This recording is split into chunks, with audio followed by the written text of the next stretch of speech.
it's Jessica from Peace Love Books, and today I'm here with a video about all of the romances that I missed out in 2019 that I really want to get to, that I might be able to get to by the end of the year, that I probably won't, but it'll be a priority to get to them. In 2020, I did get this video idea from Avery from Avery Loves Books. She did a video kind of like this, and I was like, there are a lot of romance releases I didn't get to, so I definitely need to do this video as well, so thank you, Avery, for the idea. I'll link her video down below so you guys can check it out, and I will get to some romances that I missed in 2019. I do own quite a few of these, so the first one is Eleanor Gray by Brittany C. Cherry. This is something that I bought on Amazon because I think it was like $11, and I love Brittany C. Cherry's books, and I know they're emotional, and I just have not gotten around to reading it. If I ever on a whim buy something from Amazon, it most likely sits on my shelf for like 2 years before I pick it up. Hopefully that's not the case for this one, but this is about a girl who was in love with this boy when she was younger, and then they had to go their separate ways, so she just let go of her first crush, and now it's years later, she takes a nannying job, and her new boss is the boy that she had loved when she was younger. It sounds really good, and knowing Brittany C. Cherry, it's going to be emotional, and I don't know if this is related to Landon and Shay, which recently came out of the second in that duet. I don't know if they're related because their covers are very similar, they're just different colors. And the titles are similar, so I don't know, but I really need to read this. The next book was sent to me from Berkeley, and that is Unbreak Me by Michelle Hazen. This is a very emotional romance. So our main character was assaulted in college, and so she's kind of secluded herself on this ranch, and I believe she works with horses, and she hires a horse trainer to help her, and it is their romance. And so it sounds so good. It just like looks like a really good romance. I really want to read more ranch cowboy romances, so this sounds like something I would absolutely love, and it's not that long, so I really want to get to this sometime.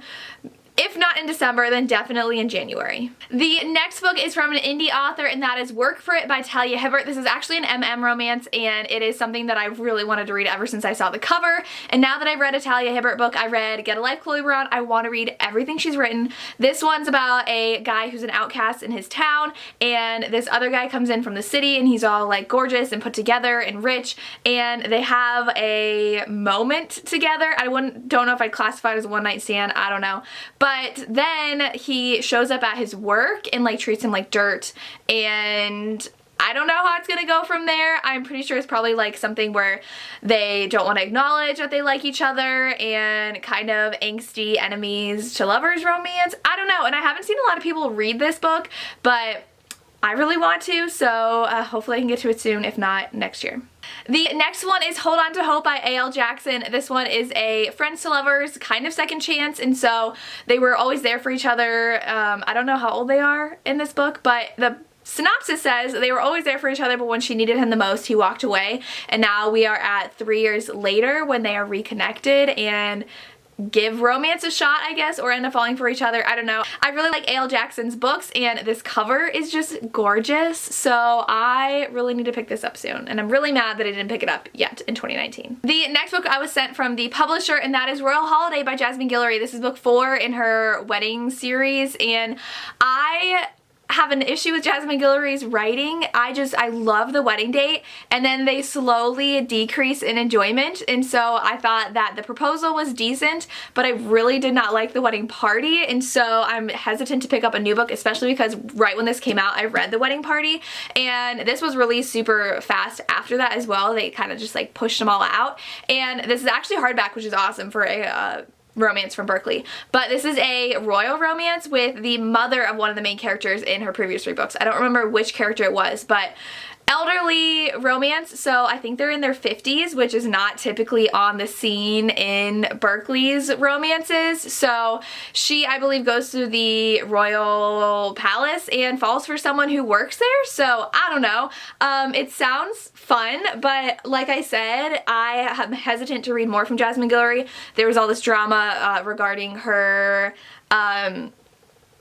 saying some things in some interviews that made some people upset about Black authors, specifically Black romance authors, and how she's paving the way. Some people didn't really appreciate her saying that, but I try to dissociate authors from what I see on Twitter, because Twitter brings out really ugly sides of people, but we'll see if I end up reading this soon.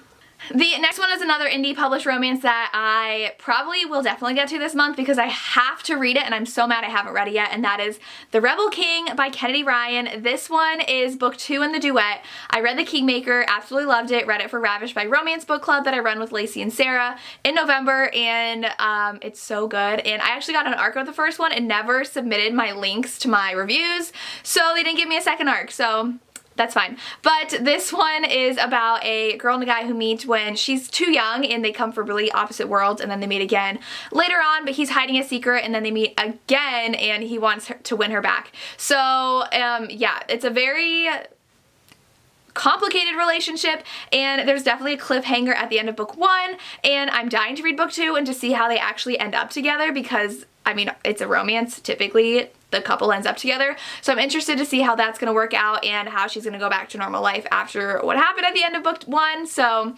very, very excited to pick this up. I know it's on Kindle Unlimited, so I will be reading this very soon. Then I have When We Left Cuba by Chanel Cleeton. This is book 2 after Next Year in Havana, which I absolutely adored last year, and at least the first one is about dual timelines with a woman in today's time going to Cuba and then her grandmother fleeing Cuba because her grandmother's from Cuba and her grandmother has died in the present. She wants to spread her ashes in Cuba. So this one's about Beatrice, which is the grandmother's sister, and she, I guess, it's the 1960s and she's pulled in by the CIA to infiltrate Fidel Castro's inner circle.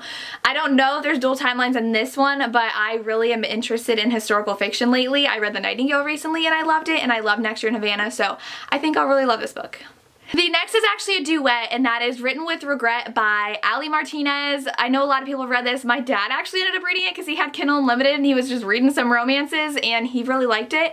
And this one is about a girl and a boy who the boy saved her when they were 8, and so she feels like she was instantly like falling in love with him with like childhood love. And then we flash forward a lot of years and they have a one-night stand and she gets pregnant and it goes on from there. I really want to read them. A lot of people have read them and really enjoyed it, so I think I will really like it too, but I just haven't gotten the chance to read it yet. This is also on Kindle Unlimited, I believe, so yeah, I need to get to it. The next one I have is actually an arc I have. It hasn't come out yet, but I've had it for like a month and I still haven't read it, and that is Love Lettering by Kate Clayborn. So this one comes out on December 31st, so I definitely need to read it this month. And this one's about a girl who does calligraphy, and she does calligraphy, I think, for weddings, and she also can tell when a couple will work out or not. So she tells this guy that there's no way their relationship's gonna work out, and a year later it doesn't, so he tracks her down to find out how she knew, and I believe that they fall in love. So I'm very excited to read this. It sounds just like a really, really cute romance. Thank you to Kensington for sending me this arc, and I hopefully can read it at the end of 2019 because I really need to, and I don't want to wait till 2020 to read this one.